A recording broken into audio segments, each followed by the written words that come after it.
মাঝরাতে আমি ঘুমের মধ্যে অনুভব করলাম আমার ছোট বোন বৃষ্টি আমার সাথে কেমন যেন অদ্ভুত আচরণ করছে। আমি তখন ঘুমে বিভোর। আমি মনে করেছিলাম হয়তো আমি স্বপ্ন দেখছি। একটু পর তার এই অদ্ভুত আচরণের কারণে আমার ঘুম ভেঙে যায়। আমি তখন দেখতে পেলাম আমার ছোট বোন বৃষ্টি আমার সাথে এক ধরনের পাগলামি করতে শুরু করেছে। আমি তো তার এইসব দেখে খুবই আশ্চর্য হই। তারপর আমি ওকে বললাম, বৃষ্টি, তুই আমার সাথে এগুলো কি করতেছিস? তুই লজ্জা শরমের মাথা খেয়ে ফেলেছিস নাকি? আমি তোর আপন বড় ভাই, তারপরে তুই। বৃষ্টি কোনো কথা না বলে তার ইচ্ছা পূরণের আশায় আরও বেশি পাগলামি করছে। রুমের মধ্যে ছোট বোনের এমন আচরণ দেখে আমি রীতিমতো আশ্চর্য হয়ে যাই। আমি তখন বৃষ্টির চোখে মুখে শুধু বাসনার রং দেখতে পাচ্ছিলাম। আমি কয়েকবার না করার পরেও সে কোনোভাবে আমার বাধা মানছিল না। আমার ছোট বোন হয়েও সে কি যেন অদ্ভুত এক সুখের আশায় আমাকে একটা ধাক্কা মেরে ফেলে দিয়ে ও আমার সাথে যা করল তা শুনলে আমি গ্যারান্টি দিয়ে বলতে পারি তোমাদের পানি চলে আসবে। তাই বন্ধুরা, তোমাদের পায়ে ধরে বলি, অন্তত আজকের ভিডিওটি শুরু থেকে শেষ পর্যন্ত দেখো। গল্পটি শেষ পর্যন্ত শোনার জন্য তোমাদের সকলের কাছে আমার বিশেষ অনুরোধ রইল। হ্যালো বন্ধুরা, আমি আবির। বর্তমানে আমার বয়স 24 বছর। আমি পড়ালেখা শেষ করে একটা প্রাইভেট কোম্পানিতে চাকরি করছি। আমার বাড়ি সুনামগঞ্জ, কিন্তু চাকরির সুবাদে আমি সিলেট থাকি। আমার পরিবারে আমি মা, বাবা আর ছোট বোন বৃষ্টি। আমার ছোট বোনের বয়স 17 বছর। এসএসসি পরীক্ষা দেবে। বাবা সুনামগঞ্জ শহরে কাঠের ব্যবসা করেন, আর মা গৃহিণী। এবার আসি আসল ঘটনায়। সামনে আমার ঈদের ছুটিতে বাড়ি যাওয়ার প্রস্তুতি নিলাম। বাড়ির সবার জন্য কেনাকাটা করলাম। ছোট বোন বৃষ্টির জন্য একটা 3 পিস ও একটা কালো বোরকা কিনলাম। বাবার জন্য পাঞ্জাবি ও মার জন্য কাপড় কিনলাম। সবার জন্য কেনাকাটা করে আমার অনেক খুশি লাগছিল। ট্রেনের টিকিট আগে কেটে রেখেছিলাম, তাই ঈদের 4 দিন আগে বাড়ির দিকে রওনা দিলাম। আর একটা কথা, আমি প্রায় 1 বছর পর বাড়ি যাচ্ছি। চাকরিতে জয়েন করার পর আর বাড়ি যাওয়া হয়নি, তাই সবার জন্যই কম বেশি কেনাকাটা করেছি। বিশেষ করে আমার আদরের ছোট বোন বৃষ্টির জন্য দীর্ঘ 4 ঘন্টা বাসে করে অবশেষে বাড়ি পৌঁছলাম। কারণ সুনামগঞ্জ শহর থেকে অনেক ভিতরে আমাদের বাড়ি। বাড়ি পৌঁছাতে প্রায় রাত 9টা বেজে গেল। বাড়ি গিয়ে দেখি সবাই ঘুমিয়ে গেছে। মাকে ডেকে তুললাম। তারপর খাওয়া দাওয়া শেষ করে আমিও ঘুমিয়ে গেলাম। অনেক রাত হয়েছে, তাই বৃষ্টিকে আর ডাকলাম না। ভোর 6টায় দেখি ছোট বোন বৃষ্টি ডাকাডাকি শুরু করেছে।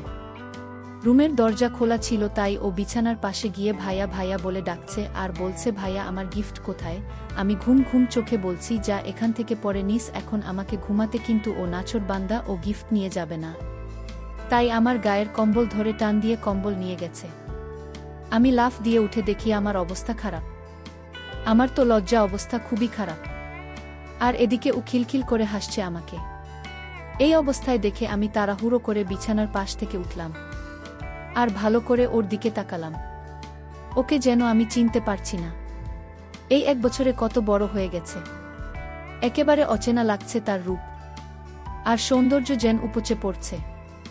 আমি এতদিন পর আমার আদরের ছোট বোনকে দেখছি, যেন আসমান থেকে নেমে এসেছে অচেনা এক পরী আমার ঘরে এসেছে। শেষমেশ বৃষ্টির ডাকে আমার ধান ভাঙন। বৃষ্টি বলল, এই ভাইয়া কি দেখছি? সে ভাবে তাকিয়ে, মনে হচ্ছে এর আগে কোনোদিন আমাকে দেখিসনি। আমি বললাম, ও হ্যাঁ, আসলে তুমি তো খুব বড় হয়ে গেছিস। আমি তোকে তো চিনতেই পারছি না। বৃষ্টি বলল, ভাইয়া তুই আমাকে পরে মন ভরে দেখিস। আগে আমার জন্য কি এনেছিস তা আমাকে দে। আমি বললাম, আচ্ছা দিচ্ছি দাদায় বলে আলমারি থেকে ওর 3 পিস আর কালো বোরকা ওকে দিলাম। বৃষ্টি তো খুব খুশিতে আমাকে এক আশ্চর্যভাবে ধরল। ওর এই আশ্চর্যভাবে ধরাতে আমার অবস্থা কিছু খারাপ হতে লাগল। একটু পরে বাথরুমে গিয়ে ফ্রেশ হলাম। বাথরুম থেকে বের হয়ে সকালের নাস্তা করলাম। নাস্তা করে রুমে বসে মোবাইলে গেম খেলছিলাম। এমন সময় বৃষ্টি এসে বলল, ভাইয়া ঈদে আমাকে নিয়ে সুনামগঞ্জ চা বাগানে ঘুরতে যেতে হবে। আমি বললাম, ঠিক আছে যাব। তারপর ঈদের আগের 2 দিন আমরা ভাই বোন মিলে অনেক জায়গায় ঘোরাঘুরি করলাম। ঈদের দিনও আমরা ভাই বোন মিলে ঘুরতে বের হলাম। বৃষ্টি বলল, অনেক দিন হয় জাফলং যাওয়া হয়নি, চলো আমরা জাফলং ঘুরতে যাই। আমি বললাম, জাফলং তো অনেক দূর, আমরা কিন্তু একদিনে ফিরে আসতে পারবো না। বৃষ্টি বলল, আমি এত কিছু জানি না, আমাকে নিয়ে যেতেই হবে। কিভাবে নিয়ে যাবে আমি জানি না। দরকার হলে ওখানে হোটেলে 1 রাত থাকব, তারপরও যাব। আমরা তো আপন ভাই বোন, প্লিজ ভাইয়া তুমি না করো না। আমি বললাম, আচ্ছা আমাকে বল, যদি যেতে তাহলে যাব। আমার ছোট বোন বৃষ্টি খুবই চালাক। সে কিভাবে যেন মাকে রাজি করিয়ে ফেল। তার পরের দিন আমরা দুই ভাই বোন মিলে বেরিয়ে পড়লাম জাফলং এর উদ্দেশ্যে। যেতে যেতে দুপুর হয়ে গেল। ওখানে গিয়ে আগে থাকার ব্যবস্থা করতে হবে। যেহেতু গিয়ে ওখান থেকে দিনে দিনে আসা যাবে না, তাই আমরা দুজনে মিলে হোটেল খুঁজতে লাগলাম। ঈদের পরে হওয়ায় হোটেল খুঁজে পাওয়া যাচ্ছিল না। অনেক খোঁজাখুঁজি করে অবশেষে ছোট্ট একটা রুম পেলাম, তাও সিঙ্গল, কি আর করা, ঈদের ছুটিতে সবাই ঘুরতে এসেছে, তাই সব বুকিং। এজন্য সিঙ্গল রুমই নিলাম। তারপর ব্যাগ গুছিয়ে কিছুক্ষণ বিশ্রাম নিয়ে বের হলাম ঘুরতে। বৃষ্টি এমন পোশাক পরেছে যা দেখে বুড়ো থেকে জোয়ান পোলাপান সবাই শুধু ওর দিকে ভেতরে তাকিয়ে থাকে। আমার অনেক রাগ হচ্ছে, কিন্তু কাউকে কিছু বলতেও পারছি না। এর মধ্যে এক ছেলে আর এক ছেলেকে বলছে দেখে ওই পাগলা একটা জিনিস চাইছে। আরেক ছেলে বলল, বন্ধুই মনের কপালটা খুব ভালো। এই শুনে আমি রেগে ওদের কাছে যেতে চাইলে বৃষ্টি আমাকে বাধা দিল। তারপর আমরা ভাই বোন অনেক মজা করে ঘুরলাম, সারাদিন ঘুরে হোটেলে ফিরলাম সন্ধ্যায়। তারপর আমরা ভাই বোন মিলে রুমে গিয়ে ফ্রেশ হয়ে আবার হাঁটতে বের হলাম। আমাদের সাথে পাশের রুমের নতুন বিবাহিত স্বামী স্ত্রী জুটি বের হলো। তারা আমাদের ডাক দিয়ে বলল, আপনারাও কি হাতে বের হচ্ছেন? বৃষ্টি বলল, হ্যাঁ। আপনারাও কি হাতে বের হলেন? উনারা বলল, হ্যাঁ। আমরা বের হলাম। ছেলেটা বলল, চলুন না আমরা একসাথে হাঁটি। এলাকাটা পরিচিত না, তাই লোক বেশি হলে ভয় লাগবে না। আমরাও রাজি হলাম। তারপর গল্প করতে করতে তাদের সাথে পরিচিত হলাম। ছেলেটার নাম হলো রাকিব, আর মেয়েটার নাম পায়েল। হঠাৎ করে পায়েল বলে উঠল, আপনাদের না দুজনের খুবই মানিয়েছে। মেয়েটির কথা শুনে আমি ভ্যাবাচাকা খেয়ে গেলাম। তখন কি বলব বুঝতে পারছি না। তখন বৃষ্টি বলল, আপনাদের খুব মানিয়েছে। কয় মাস হয়েছে আপনাদের বিয়ে হয়েছে? তখন রাকিব বলল, 2 মাস। তারপর সিয়াম বলল, আপনাদের কতদিন হলো বিয়ে হয়েছে? আমি কিছু বলতে যাব, ঠিক তখনই ছোট বোন বৃষ্টি বলে উঠল, এই তো কিছুদিন। আমার যেন আকাশ ভেঙে মাথায় পড়ল। আমার বোন এসব কি বলছে? তখন রাকিব বলল, তাহলে তো আপনারা একদম পারফেক্ট সময় হানিমুনে এসেছেন। কিন্তু আমাদের একটু দেরি হয়ে গেল। আসলে অফিস থেকে ছুটি ম্যানেজ করতে করতে 3 মাস পেরিয়ে গেল। তারপরে পায়েল বলল, শুরু করল, আপনাদের কি প্রেমের বিয়ে না অ্যারেঞ্জ ম্যারেজ? বৃষ্টি বলল, প্রেমের বিয়ে। এদিকে আমার রাগে গাছ বলছে, বৃষ্টি কেন মিথ্যা কথা বলছে? বৃষ্টি কেনই বা ওদের সাথে এত নাটক করছে? হাঁটতে হাঁটতে রাত 9টা বেজে গেল। তখন আমরা সবাই আবার হোটেলে ফিরে আসলাম। এসে খাওয়া দাওয়া করে রুমে যাচ্ছিলাম ঘুমানোর জন্য। তখন রাইসা বলে উঠল, গুড নাইট, হ্যাপি হানিমুন।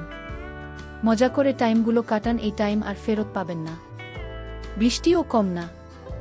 সে বলে উঠল, আপনারা মজা করুন, আমরা তো আজ রাতভর মজাতেই থাকব। আমি রুমে ঢুকে বৃষ্টিকে বলতে শুরু করলাম, বৃষ্টি তুমি এসব কি শুরু করেছিস? আমরা ভাই বোন, তুই কি সব ভুলে গেছিস? বৃষ্টি বলল, ভাইয়া কি করব বল, ওরা এমনভাবে কথা বলা শুরু করবে বুঝতে পারিনি। ভাবলাম 2-1টা কথা বলে আলাদা হয়ে যাব, বা এমন পর্যায়ে পড়ে গেলাম যে আর বলার সুযোগই পেলাম না। এখন আর কি করা, এখানে 2-4 দিন না হয় আমরা স্বামী স্ত্রী হয়ে কাটিয়ে দেই। আমি বললাম, মানে তুই কি বলছিস? বৃষ্টি বলল, আরে ভাইয়া, তোমাকে তো আর সত্যি সত্যি স্বামী হতে বলছি না, শুধু অভিনয় করতে বলছি ওদের সামনে। আমি বললাম, ওহ, তাহলে শেষ পর্যন্ত আপন বোনের স্বামী হতে হবে। আচ্ছা ঠিক আছে, আজ থেকে তুই আমার বউ। বৃষ্টি বলল, ঠিক ভাইয়া, তুই এগুলো কি বলছিস? আমি শুধু অভিনয় করতে বলছি, বাস্তবে হতে বলিনি। আমি বললাম, ওই আর কি, ঠিক আছে, অনেক রাত হয়েছে, এখন ঘুমা, কালকে অভিনয় করব। তারপর বৃষ্টি আর আমি ঘুমিয়ে গেলাম। মাঝরাতে ঘুমের মধ্যে আমি অনুভব করলাম আমার ছোট বোন বৃষ্টি আমার সাথে কেমন জানি আশ্চর্য আচরণ করছে। তখন আমি ঘুমের গভীর ঘুমে আমি মনে করেছিলাম হয়তো আমি স্বপ্ন দেখছি। একটু পরে তার ওই আচরণের কারণে আমার ঘুম ভেঙে যায়। তখন আমি দেখতে পেলাম আমার ছোট বোন আমার সাথে এক ধরনের পাগলামি করতে শুরু করেছে। আমি তার এই সব দেখে খুবই অবাক হলাম। তারপর আমি তাকে বললাম, বৃষ্টি, তুই আমার সাথে এসব কি করতেছিস? তুই কি লজ্জা শরমের মাথা খেয়ে ফেলেছিস নাকি? বন্ধুরা, ভিডিও মাঝখানে একটা কথা বলতে চাই। আমি তোমাদের আনন্দ দেওয়ার জন্য খুব কষ্ট করে ভিডিও বানাই, তাই তোমাদের কাছে অনুরোধ থাকবে অবশ্যই এই ভিডিওটি দেখে একটি লাইক করবে এবং চ্যানেলটি সাবস্ক্রাইব করে পাশে থাকবেন। আমি তোর আপন বড় ভাই। এরপরেও আমি লক্ষ্য করলাম আমার ছোট বোন বৃষ্টি কি যেন এক ইচ্ছা পূরণের আশায় আরও বেশি পাগলামি করছে। রুমের মধ্যে ছোট বোনের এমন আচরণ দেখে আমি রীতিমতো হতবাক হয়ে গেলাম। তখন আমার ছোট বোনের চোখে মুখে শুধু বাসনার রং দেখতে পেয়েছিলাম। আমি কয়েকবার না করার পরেও সে কোনোভাবে আমার বাধা মানছিল না। আমার ছোট বোন হওয়ার পরেও সে কি যেন এক বিশেষ সুখের আশায় আমাকে একটা ধাক্কা মেরে ফেলে দিল। তারপর সে যেন একেবারে পাগল, মানে একেবারে উন্মাদ হয়ে গেল। আমার ছোট বোনের যেটা কৌশল তা আমি জানতাম। 5 মিনিটের মাথায় আমার ঘুমন্ত আর নিস্তেজ অবস্থায় তাকে এমন করে দিল। আমার কাছে মনে হলো যে আমি আর কোনোভাবে থাকতে পারছি না তার আশ্চর্য কৌশল। এর জাদু পেয়ে আমি তো প্রায় উন্মাদ হয়ে গেছি।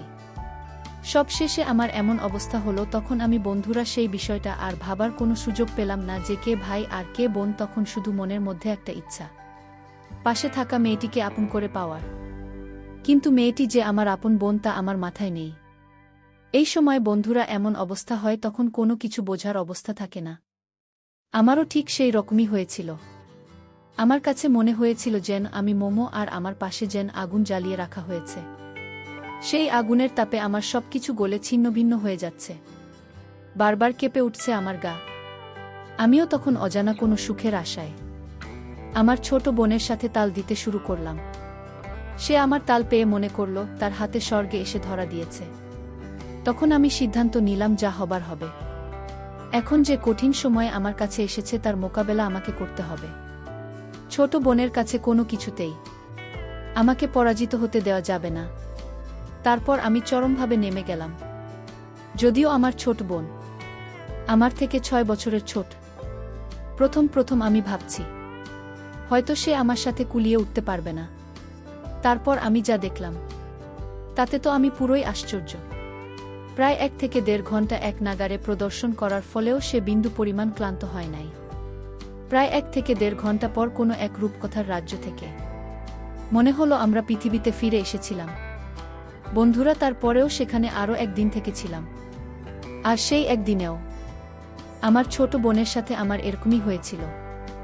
বন্ধুরা, ঘটনাটি আমার অতীতের একটি অপ্রত্যাশিত ঘটনা, যা হয়তো তোমাদের বিশ্বাস হবে না। তারপরেও এটাই সত্যি বন্ধুরা, এই পৃথিবীতে হয়তো এরকম কিছু ঘটনা ঘটে যা কখনো বিশ্বাসের অযোগ্য বলে মনে হয়। তারপরে ওইসব ঘটনা বাস্তব। আমার ক্ষেত্রেও ঠিক তেমনি হয়েছিল। সবশেষে আমি তোমাদেরকে বলবো, বন্ধুরা, যখন কোনো ছেলে অথবা মেয়ে সাবালক হয় তখন প্রত্যেকটা মানুষ, মানে ভাই হোক, বোন হোক অথবা বাবা বা অন্য যে কেউ হোক না কেন, তাদের সকলের শালীনতা থাকা প্রয়োজন। একসাথে বসবাস করা, একসাথে থাকা, সব কিছু থেকে পৃথক থাকা উচিত। এতে করে মানুষের ইচ্ছা কম থাকবে। তাহলে হয়তো এরকম ধরনের নিষিদ্ধ দুর্ঘটনা আমাদের সমাজে কম হবে। আর সবচেয়ে বড় কথা হচ্ছে, আমাদের সমাজে যে সমস্ত লোকেদের এরকম ধরনের মন মানসিকতা, তাদের প্রত্যেকেরই চরিত্রটা সংস্কার করা প্রয়োজন। বন্ধুরা, আজকে এই পর্যন্তই। আবারও আসব তোমাদের মধ্যে নতুন কোনো গল্প নিয়ে। গল্পটি যদি তোমাদের ভালো লাগে তাহলে একটি লাইক দাও। প্রতিদিন রাতে আমি তোমাদেরকে এরকম মজার নতুন গল্প উপহার দিব। তাই তোমাদের বিশেষ অনুরোধ করে বলছি, তোমরা যদি এরকম ধরনের মজার গল্প পেতে চাও তাহলে দয়া করে আমার চ্যানেলটি সাবস্ক্রাইব করো। অবশেষে তোমাদের সবার সুস্বাস্থ্য কামনা করি। ভিডিওটি দেখার জন্য তোমাদের সকলকে অসংখ্য ধন্যবাদ।